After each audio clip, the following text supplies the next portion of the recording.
안녕하세요. 탐나는 책입니다.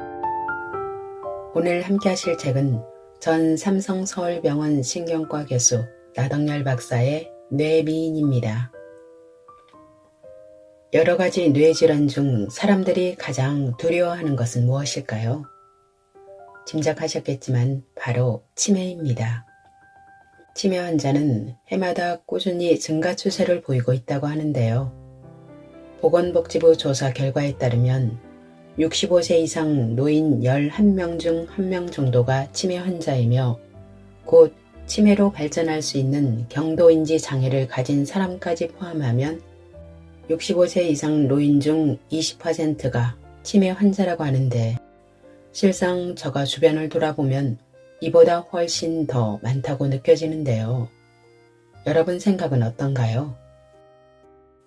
치매는 어느 날 갑자기 발병하는 병이 아니라 20, 30대부터 치매를 일으키는 뇌 변화가 시작된다고 합니다.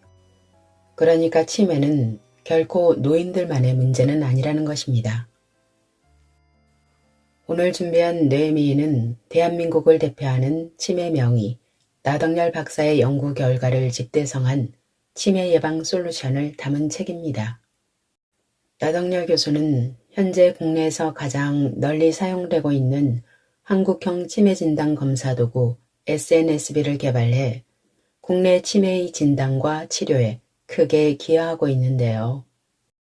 이 책에는 치매 예방법뿐만 아니라 이미 치매에 걸렸더라도 덜 나빠지게 하는 방법, 그리고 중증 치매에도 불구하고 보호자를 힘들게 하지 않는 예쁜 치매가 될 수 있는 방법도 소개하고 있습니다. 이 책에서 가장 저의 관심을 끈 것은 마지막 장인 4장, 예쁜 치매, 미운 치매인데요. 과연 어떤 사람은 미운 치매를, 어떤 사람은 예쁜 치매를 겪게 될까요? 지금 바로 탐나는 책과의 데이트 시작하겠습니다.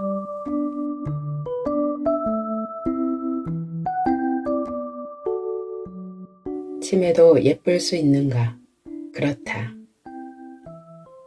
내가 황도순 할머니를 처음 만난 것은 2004년경. 할머니가 78세였을 때다. 이미 알츠하이머병이 중기에 접어들었다. 기억장애가 심해 보호자는 돌아서면 까먹는다고 했다.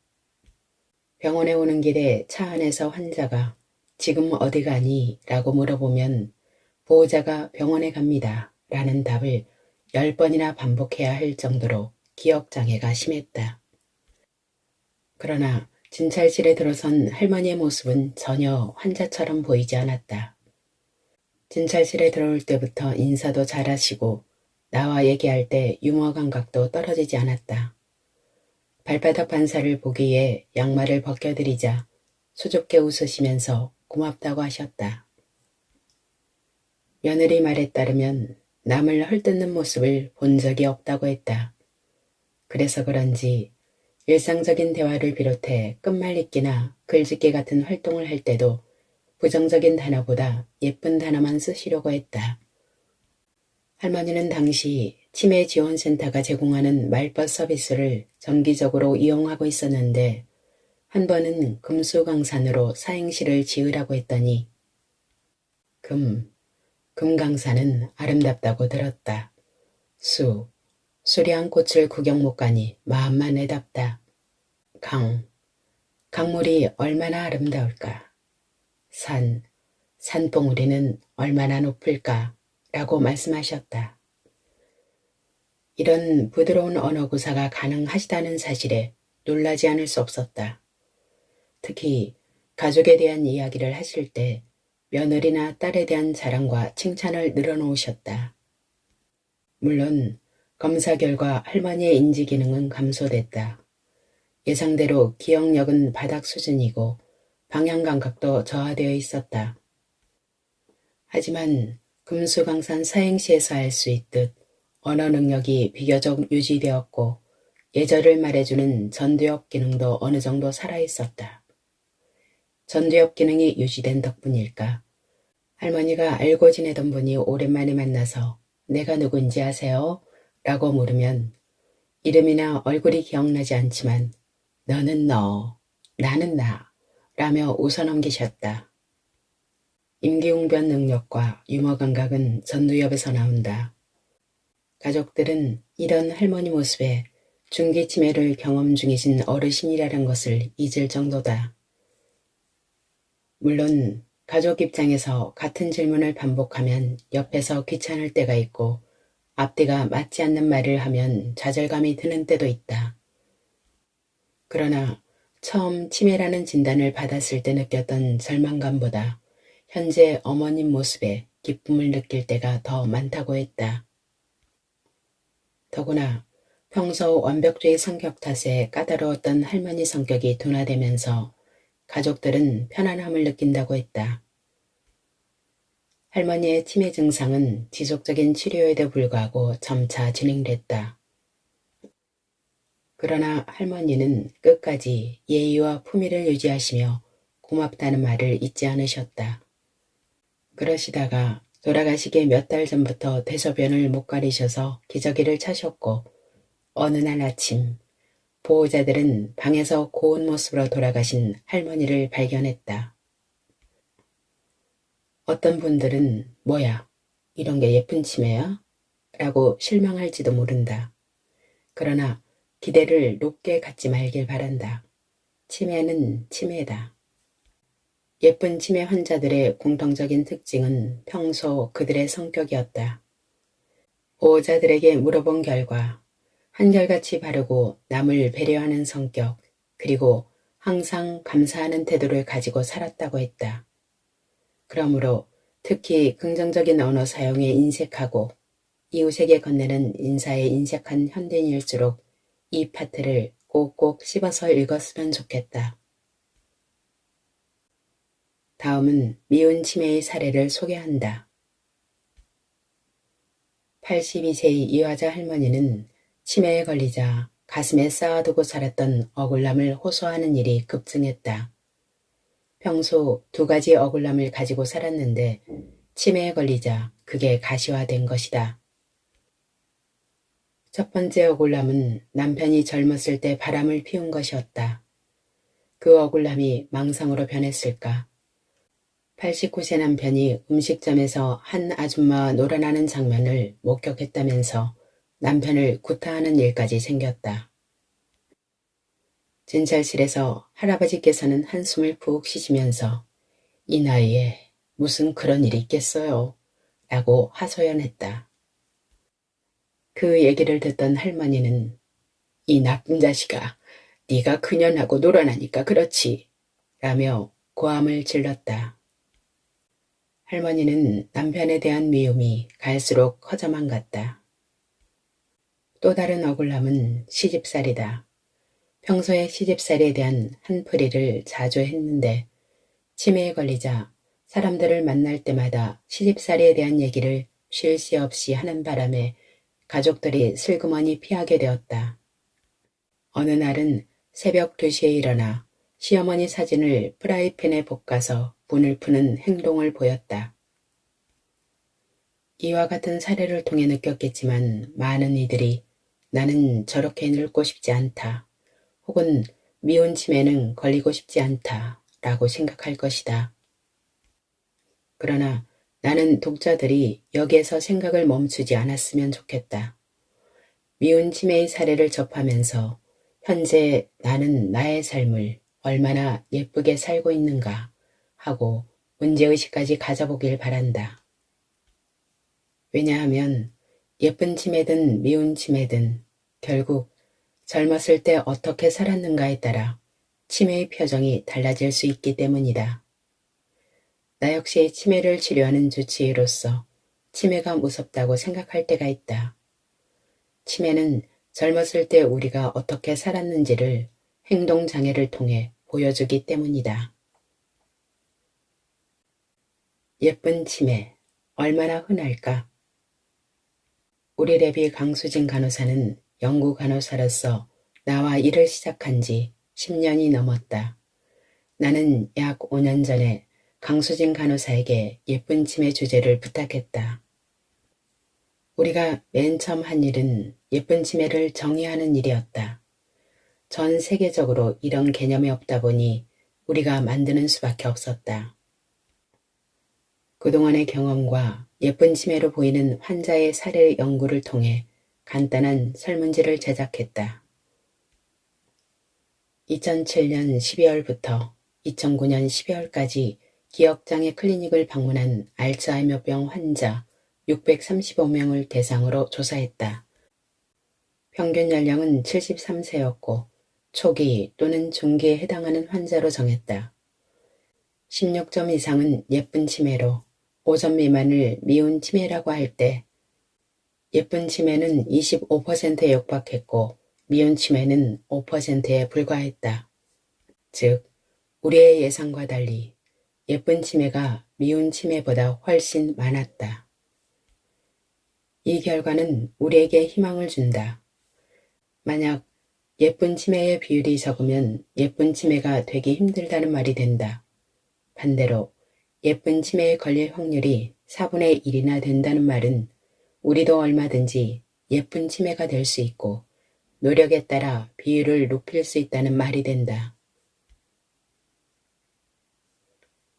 예쁜 치매 만들기 솔루션 1. 긍정신경망 두껍게 하기. 예쁜 치매를 생각하면서 첫 번째로 떠올린 연구 질문은 평소에 긍정적인 사람은 그렇지 않은 사람에 비해 치매가 걸린 후에 더 긍정적일까? 평소에 부정적인 사람은 그렇지 않은 사람에 비해 치매가 걸린 후에 더 부정적일까? 였다. 이 가설을 검증하기 위해 먼저 긍정 부정 성격 설문지 PONES를 만들었다. 이 PONES는 긍정문항 20개, 부정문항 20개로 구성했다. 항목마다 3점 척도이므로 긍정점수 만점 60점, 부정점수 만점 60점이 되는 셈이다. 이 설문을 109명의 알츠하이머병 환자에게 시행한 결과 치매에 걸리면 긍정성은 감소하고 부정성은 증가하는 것을 알게 됐다. 즉, 치매가 걸리면 전체적으로 부정적인 방향으로 흘러갔다. 결과를 종합하면 치매에 걸리면 전체적으로 부정적인 방향으로 흐르지만 병 전에 긍정적인 사람은 병 후에 긍정적일 가능성이 더 많고 병 전에 부정적인 사람은 병 후에 부정적일 가능성이 더 많다. 뇌 예비 창고 늘리기. 왜 병 전에 긍정적인 사람이 병 후에도 긍정적일 가능성이 더 높을까? 답은 간단하다. 평소에 근육활동을 많이 키워놓은 사람과 키우지 않은 사람이 병상에 누웠을 때 어떤 사람의 근육이 더 오래 버틸 수 있겠는가에 대한 답을 생각하면 된다. 어떤 치매 환자를 진찰하다 깜짝 놀란 적이 있다. 60대 여성분인데 우리가 처음 진찰할 당시 알츠하이머 병이 중기로 진행한 상태여서 기억력, 언어 능력, 방향 감각 등이 상당히 저하되어 있었다. 그러나 놀랍게도 중증 치매 환자인데도 불구하고 계산 능력은 유지되고 있었다. 암산 능력이 거의 정상인이었다. 과거에 어떤 일을 하셨는지 물어봤더니 슈퍼마켓을 하셨다고 했다. 평생 슈퍼마켓을 하면서 계산을 하다 보니 계산에 관한 신경망이 두껍게 발달해서 치매라는 세찬 바람이 불었음에도 계산 능력만큼은 남아있던 것이다. 비슷한 환자가 또 왔는데 직업을 물어보니 세무사였다고 했다. 대개의 치매 환자들은 치매 말기까지 자신의 이름을 까먹는 일은 거의 없다. 자기 이름을 평생 동안 되뇌면서 살았기에 자기 이름에 대한 신경망이 두꺼워져 있는 것이다. 이런 현상을 뇌 예비 창고 이론으로 설명한다. 평소 뇌의 특정 부위를 반복적으로 사용하면 그 일을 담당하는 뇌세포와 뇌세포끼리 연결이 강화될 뿐만 아니라 주위에 있는 뇌세포들과도 연결이 강화된다. 따라서 어떤 세포가 손상되더라도 주위 예비군 세포가 동원되어 그 기능을 대신 해줌으로써 기능 저하를 최소화하는 것이다. 긍정신경망 알통 키우기.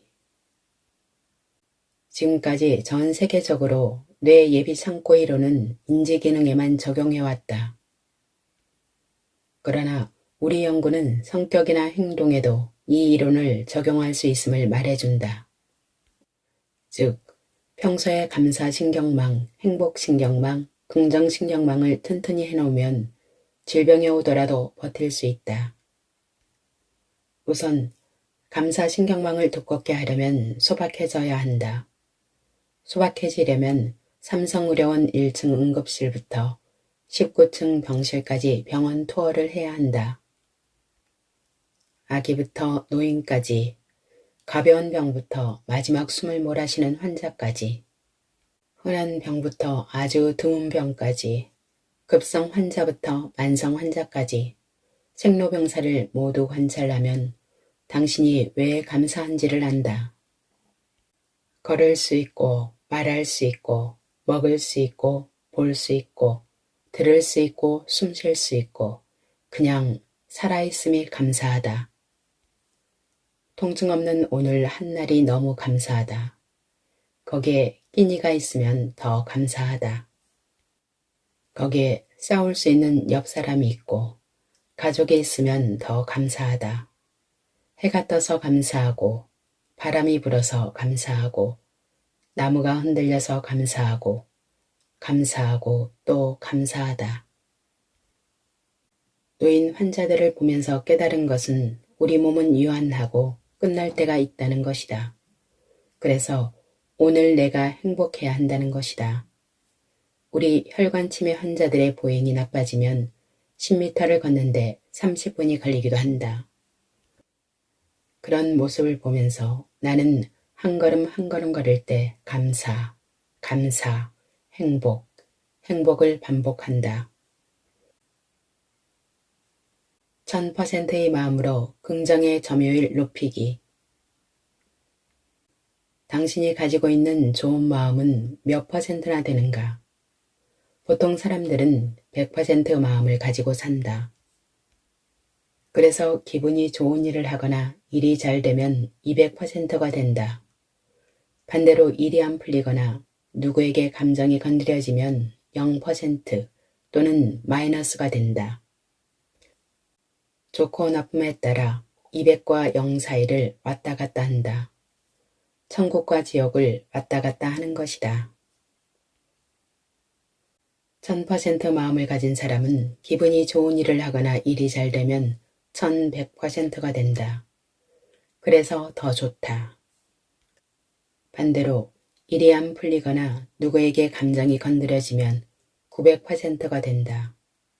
그래서 덜 좋기는 하지만 아직도 매우 좋다. 어떻게 하면 1000% 마음을 가질 수 있을까? 평소에 당신의 마음속에 감사, 사랑, 경의, 신비, 긍정, 너그러움, 여유를 가득가득 채워놓을 때 가능하다. 나는 행복한가? 오늘 죽으면 억울한가? 나는 이 질문을 1년 365일 달고 산다. 이 질문을 던짐으로써 많은 이들이 그냥 흘려보내는 하루를 내 곁에 붙들 수 있고 1000% 마음을 유지할 수 있기 때문이다. 당신에게 가장 중요한 때는 언제인가? 당신에게 가장 중요한 일은 무엇인가? 당신에게 가장 중요한 사람은 누구인가?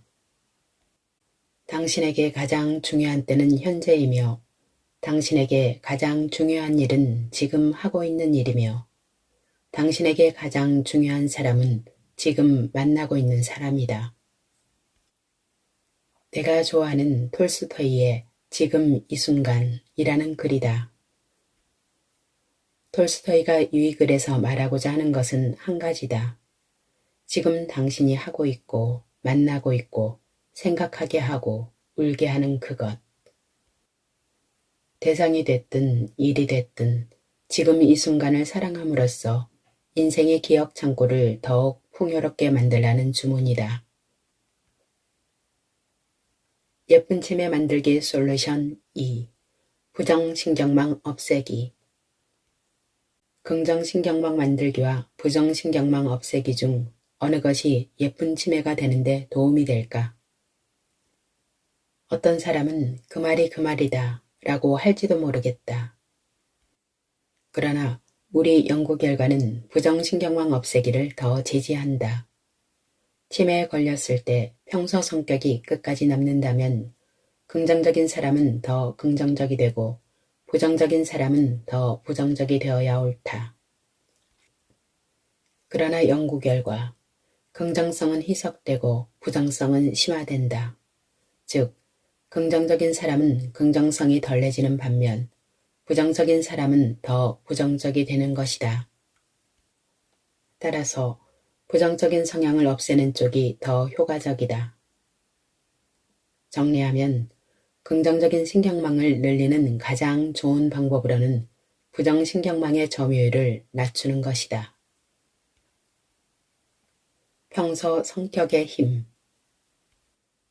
치매에 걸리면 마음의 포장이 풀리는 경향이 있다. 미운 치매 사례에서 보는 것처럼 욕심, 집착, 억울함, 비판하는 마음, 화, 공격성 등이 드러난다. 이는 아이들이 소꿉장난하는 상황과 유사하다. 소꿉장난할 때 흙으로 성을 쌓는다. 그리고 그 위에 모래를 덮었다고 치자. 그런데 센 바람이 불었다. 그러면 모래가 날리면서 점점 덮여있는 성이 드러난다. 성이 완전히 드러났을 때 바람이 계속해서 불면 성이 약한 부분이 바람에 날아가고 성이 강한 부분만 남게 된다. 이제 성을 부정적인 성향으로 가정하고 덮은 모래를 겉으로 보이는 좋은 성격이라고 가정하고 생각해보자. 예를 들어 어떤 사람이 시도 때도 없이 화를 내고 신경질을 자주 냈다. 그래서 신경질, 화에 대한 신경망을 아주 두껍게 만들어 놓았다. 평소에는 그 위에 모래를 덮어서 포장하면서 그럭저럭 잘 살았다. 그런데 이제 치매라는 바람이 불자 모래가 다 날아가고 화, 신경질이 드러났다. 그래서 치매에 걸리면 평소 화를 많이 내던 사람은 화를 더 내게 된다. 따라서 평소에 더 강하게 키운 부정적 성격이 끝까지 남는 것이다.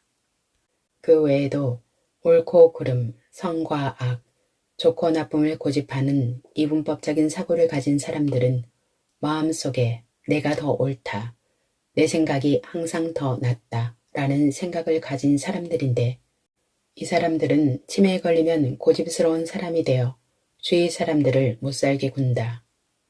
또 평소에 돈에 대한 욕심이 많은 사람은 내 돈이 없어졌다, 누가 훔쳐갔다고 억지를 주장하거나 앞서 예시한 대로 하루 종일 통장을 들여다보면서 돈 계산을 한다든가 은행에 가서 직원들을 괴롭히는 경우도 있다. 물론 예외는 있다. 평소 화를 전혀 내지 않던 사람이 치매에 걸리면 완전히 폭탄 같은 사람이 되는 경우가 있다. 반대로 화를 많이 내던 사람이 얌전해져서 보호자들이 치매에 걸린 것을 좋아하는 경우도 있다. 이렇게 완전히 바뀌는 경우는 전두엽이 손상되는 특히 전두엽 치매인 경우 더 흔하다. 이제 예쁜 치매를 가지려면 선천적으로 어떤 성격 유형이어야 하나가 궁금할 것이다. 성격에 관심 있는 사람이라면 MBTI나 애니어그램을 떠올릴 수도 있다. 그러나 좋은 유형, 나쁜 유형은 없다. 다만 성숙한 성격과 미성숙한 성격만 존재할 뿐이다. 예를 들어 공격적 성격과 보수 기질을 타고 태어난 사람이 성숙해지면 추진력이 강하고 부하 직원이나 가족을 보살피는 리더 역할을 잘할 수 있고 큰 거래에서 멋진 교섭을 하는 사람이 될 수 있다. 반대로 미성숙하면 화를 잘 내고 부하 직원을 못살게 구는 사람이 된다. 따라서 예쁜 치매가 되려면 어떤 성격을 가지고 태어났느냐에 신경 쓰기보다 성격의 성숙도를 높이는 일에 집중해야 한다. 선천적으로 타고난 기질은 바꿀 수 없지만 후천적으로 만들어지는 부분은 충분히 개인의 의지와 노력으로 바꿀 수 있다. 부정적인 마음을 없애는 3가지 방법. 그럼 어떻게 부정신경망을 없앨 수 있을까? 다음과 같은 과정을 반복 또 반복해야 한다. 반복할수록 뇌는 빨리 바뀌기 때문이다. 첫째, 자기 마음 들여다보기. 마음속에 부정적인 생각들이 있는가? 평소 친구와 얘기할 때도 자신이 하는 얘기를 모니터링해야 한다. 미운 치매 한 분을 더 소개한다. 이 환자는 이제 막 초기에서 중기로 접어들었다. 그랬더니 주위 사람들을 모두 못마땅하게 여기는 평소의 버릇이 심해졌다. 성당에 가면 성당에 다니는 사람, 동창 모임에 가면 동창들 모두 좋게 평가하지 않는다. 이 사람은 이래서 나쁘고 저 사람은 저래서 나쁘다고 한다. 집으로 돌아올 때 경비 아저씨를 보면 근무를 소홀히 한다며 욕을 한다. 이 증상은 뉴스를 보면 더 심해진다. 뉴스에 정치인이 나오면 입에 거품 물고 욕하느라 정신이 없다. 너무 흥분하기 때문에 부인이 TV를 꺼야 할 때가 많다고 한다. 이 환자는 본인이 부정적이라는 사실을 전혀 모른다. 평소에 자기 마음을 모니터링 해본 적이 없기 때문이다. 이제라도 나 자신을 3m 정도 위에서 조감도처럼 내려다보는 연습을 해야 한다. 둘째, 부정적인 생각의 뿌리 없애기. 빛과의 표층을 두껍게 만들면 찌꺼기가 있더라도 덜 올라올 수 있다. 그러나 더 좋은 것은 찌꺼기를 아예 없애는 것이다. 예를 들어 화가 나는데 참는 능력을 키우기보다는 나는 왜 화가 날까를 두고 내 마음을 연구해 화의 뿌리를 없애는 것이 낫다는 말이다. 흔히 부정신경망의 종류를 화나 분노라고만 생각하기 쉬운데 증오, 두려움, 완벽주의, 부담도 여기에 포함된다. 셋째, 과거의 나쁜 기억 지우기. 우리는 과거 기억을 모두 사실로 믿는다. 그러나 기억은 사실이 아니라 우리의 주관적인 해석일 뿐이다. 우리의 뇌는 사실은 해마에 저장하고 감정은 편도에 저장한다. 굳이 이런 뇌의 구조까지 들어가지 않더라도 가만히 생각해보면 정보, 즉 사실에 진입한다는 굉장히 상대적이라는 것을 알 수 있다. 같은 전쟁을 두고 승자가 쓴 역사와 패자가 쓴 역사가 완전히 다르다. 남편이 바람을 피웠는데 남편은 로맨스라고 기억하고 부인은 불륜이라고 해석한다. 세상은 알고 보면 오해와 왜곡으로 가득 차 있다. 그래서 나쁘다라고 얘기하려는 것이 아니다. 어차피 오해이므로 이왕이면 아름다운 해석, 아름다운 오해를 하자는 것이다. 이제 과거의 나쁜 기억, 오해, 억울함을 재해석해 아름다운 기억으로 바꾸면 행복하게 살 수 있다. 그리고 보너스가 있다. 혹시 치매에 걸리더라도 주위 사람을 괴롭히지 않는 예쁜 치매가 된다. 예쁜 치매 만들기 솔루션 5. 약물 치료도 중요하다. 치매는 뇌의 한 곳이 아니라 여러 곳이 손상되어 나타나는 질병이다. 뇌 손상의 후유증으로 크게 2가지 문제점이 생긴다. 가장 먼저 인지장애다. 인지장애라고 하는 것은 기억력, 방향감각, 수리능력, 언어능력이 떨어지는 것을 말한다. 또 다른 하나는 이상행동 또는 문제행동이라 부르는 행동장애다. 인지장애와 행동장애 중 어느 것이 더 미운 치매 혹은 예쁜 치매에 영향을 미칠까? 답하기 전에 이상 행동의 종류에 대해 간단히 언급하고 넘어가 보자. 먼저 망상이다. 망상은 한마디로 잘못된 믿음이다. 잘못된 생각을 가지고 있는데 그것을 아무리 합리적으로 설명해도 고쳐지지 않는 것이 망상의 특징이다. 예를 들어 자기 돈을 누가 훔쳐갔다고 주장하는데 알고 보니 장롱 속에 돈을 감추고 찾지 못했던 것이다. 이 사실을 아무리 설명해도 받아들이지 않는다. 망상의 다른 형태는 배우자가 바람을 피웠다는 주장, 누군가 내 밥에 독을 넣었다는 생각, 남이 나를 해친다는 생각, 집에 있으면 여기가 우리 집이 아니라는 주장 등이 있다. 망상 외에도 다양한 이상행동이 있는데 그중 하나가 환각이다. 아무도 없는데 구석에 사람이 보인다는 식으로 이야기하는 것이다. 치매가 중기나 말기에 이르면 이 환각이 꽤 자주 발생한다. 이보다 더 흔한 증상으로 우울증, 불안증이 있다. 우울증은 치매 환자의 60%에서 나타나고 불안도 50% 정도에 나타난다. 그 외에 식습관이 바뀌거나 밤에 잠 안 자고 돌아다니는 행동도 있다. 어떤 사람은 동기센터의 손상 때문에 의지가 없어진다. 이를 무의지증이라고 한다. 비슷한 증상으로 감정 표현이 없는 무감동증도 있다. 반대로 충동억제센터에 문제가 생겨 공격적이 되거나 많이 먹거나 성적 행동을 보이기도 한다. 반복 행동을 보이는 사람도 있다. 계속 짐을 싸고 신문지를 하루 종일 찢거나 반대로 신문지를 가지런히 개놓는 유형도 있다.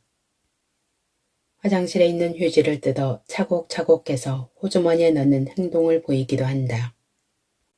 이런 행동장애는 인지기능장애보다 보호자를 더 힘들게 한다. 사실은 이런 문제 행동이 치매 환자가 요양원이나 병원 시설을 이용하게 되는 원인이 된다. 다행히 이런 이상행동은 약물로 조절이 가능하다.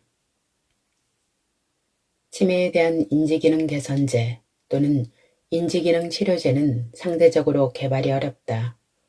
알츠하이머병의 인지기능을 개선할 수 있는 약물을 개발하면 그야말로 큰 성공이기 때문에 많은 연구자들이 연구를 하는데도 아직까지 획기적인 약은 나오지 않았다. 이에 비해 문제 행동을 조절하는 약물들은 개발되고 있다. 예를 들어 내가 경험한 67세 여성은 치매 초기에는 별 문제가 없더니 중기에 이르러 남편을 의심하기 시작했다. 갑자기 밤에 일어나서는 남편을 앉혀놓고 어디서 바람을 피우고 들어왔냐며 불안해하고 남편을 복가되는 바람에 보호자가 지쳐버렸다. 이런 증상을 보이니 부끄럽다고 생각했는지 남편이 얘기를 안 하다가 점점 힘들어지자 실토했다. 그래서 망상을 없애는 약 반알을 자기 전에 복용하도록 했다. 그랬더니 망상이 깜짝같이 없어졌다고 한다. 이런 식으로 이상행동을 치료하는 약물은 예쁜 치매가 되는데 큰 기여를 할 수 있다. 물론 이런 약을 먹다가 증상이 호전되면 약 용량을 줄이거나 끊는 노력을 해야 한다. 또한 약물 치료 이전에 비약물요법이 있는지 찾아보아야 한다. 예를 들어 환자가 공격적이고 화를 잘 낸다면 변비가 없는지 살펴보고 몸에 어딘가 통증이 있는지 관찰해보고 낮에 햇빛을 보게 하고 운동을 많이 하면 밤에 숙면을 하게 되고 화내는 증상이나 공격적인 행동이 줄어들 수 있다. 우울증이나 불안증도 마찬가지다. 가볍게 약을 먹을 수 있지만 동시에 운동을 하거나 노래를 한다든가 꽃을 가꾸거나 그림을 그리는 활동을 하면 감정이 살아나면서 우울증과 불안증이 누그러질 수 있다. 이와 같이 되도록이면 약물을 적게 사용하는 것이 좋다. 그러나 약물의 도움을 받는 것을 무조건 기피해서는 안 된다. 뇌미인이 진짜 미남미녀다. 우리는 미남미녀가 되기 위해 거울을 보고 얼굴과 피부를 매일 관찰한다. 영양크림도 바르고 병원에 가서 점도 빼고 성형수술도 불사한다. 그러나 진짜 미인은 뇌미인이다. 거울을 들여다보듯 마음도 계속 들여다보아야 한다. 거울을 들여다보면서 얼굴을 톡톡 두드려주듯 마음을 들여다보면서 부정적인 마음을 톡톡 다독여 주어야 한다. 영양팩을 발라 피부세포를 잘 관리하듯 운동과 뇌 건강에 좋은 식사를 통해 뇌세포에 산소와 영양분을 충분히 공급해 주어야 한다. 자외선 차단제로 피부를 보호하듯 뇌세포가 술, 담배 같은 독성물질에 의해 죽지 않게 해주어야 한다. 클렌징 크림으로 얼굴에 남아있는 노폐물이나 기름기를 닦아내듯 뇌혈관 안쪽에 기름기나 노폐물이 끼지 않도록 매일 노력해야 한다. 나의 얼굴과 피부를 사랑하듯 마음과 뇌를 사랑해야 한다. 당신이 매일 피부를 관리하듯이 뇌세포 관리, 뇌혈관 관리, 성격과 마음 관리를 하면 뇌미인이 될 수 있다. 뇌미인의 혜택은 무수히 많다. 뇌미인은 자기가 간절히 하고 싶은 주제를 찾아서 꾸준히 집중함으로 사회에서 성공한다. 자기 관리와 자기 절제를 잘함으로 아름다워 보이고 주위 사람들로부터 인기가 있다. 자기가 성장하고 주위 사람들로부터 인정을 받고 주위 사람들과 조화로운 삶을 살기 때문에 저절로 행복해진다. 덤으로 뇌미인은 치매에 걸리지 않는다. 그야말로 인지건강수칙인 진인사대천명 대로 살면서 진인사대천명 하면 된다. 뇌미인은 노년에 치매가 걸리더라도 걱정할 것 없다. 우선 본인 입장에서 치매에 걸리더라도 고통이 있거나 답답하지 않다. 우리는 5살 때 어른에 비해 인지기능이 떨어져 있었다. 일종의 치매였다. 그때 답답했었는가? 한편 가족 입장에서 괴로울 수 있다. 그러나 역시 걱정할 것 없다. 뇌미인은 치매에 걸리더라도 예쁜 치매가 되기 때문이다. 뇌미인이 되기 위한 인지건강수칙, 진인사 대천명. 진땀나게 운동하라. 운동이 최대 수혜자는 뇌다. 뇌의 무게는 몸 전체의 2%밖에 되지 않으나 심장에서 나오는 피의 20%를 공급받기 때문이다. 사람들은 운동을 하면 근육, 뼈, 심장이 주로 튼튼해진다고 생각하나 운동을 하면 뇌 역시 튼튼해지기 때문에 매일 운동하는 사람은 알츠하이머병이 생길 확률이 80%나 낮다. 인정 사정 없이 담배를 끊어라. 담배의 일산화탄소는 적혈구가 산소를 실현하려는 효율을 떨어뜨리므로 우리 몸은 이를 보상하기 위해 적혈구를 많이 만들어낸다. 적혈구가 많아지면 피 속의 건더기가 많아져 피가 끈적끈적해지고 그 결과 혈관이 막힌다. 그래서 현재 흡연 중인 사람이 비흡연자에 비해 2년 후에 알츠하이머 치매에 걸릴 확률이 3배 높고 혈관 치매에 걸릴 위험도 2배나 높다. 4. 사회활동과 긍정적인 사고를 많이 하라. 사람을 만나는 작은 행위 하나에도 후두엽이 시각피질, 감정센터의 편도체, 도정역과 전두엽 등 뇌의 여러 부분이 바쁘게 움직인다. 즉, 사람과 더불어 사회활동을 하면 뇌의 기능이 촉진되고 신경세포 간의 연결이 활발하게 이루어지는 것이다. 또한 사회활동이 활발한 사람은 뇌의 손상이나 기능 저하에 대한 저항력이 증가하여 치매에 걸릴 위험이 낮아지게 된다. 대뇌 활동을 적극적으로 하라. TV 시청 등 수동적인 정신 활동만 하면 인지장애에 걸릴 확률이 10%나 증가한다. 따라서 사고 집중력, 정확성과 시간적 계산을 요구하는 일 등 대뇌가 적극적이고 활발하게 움직일 수 있는 활동을 해야 한다. 천박하게 술 마시지 마라. 알코올은 뇌를 전반적으로 위축시키기 때문에 과음과 폭음은 인지장애에 걸릴 확률을 1.7배나 높인다. 뿐만 아니라 뇌의 대들보인 뇌량을 얇게 만들며 기억장애를 일으키는 베르니케 뇌증에 걸릴 위험도 증가시킨다. 명을 연장하는 식사를 하라. 비만인 사람이 3년 후에 치매에 걸릴 확률은 정상 체중인 사람에 비해 1.8배 높다. 뇌 관리와 치매 예방을 위해서는 체지방 관리부터 선행해야 한다. 그러나 무리하게 체지방 감량을 하는 것은 오히려 건강에 좋지 않다.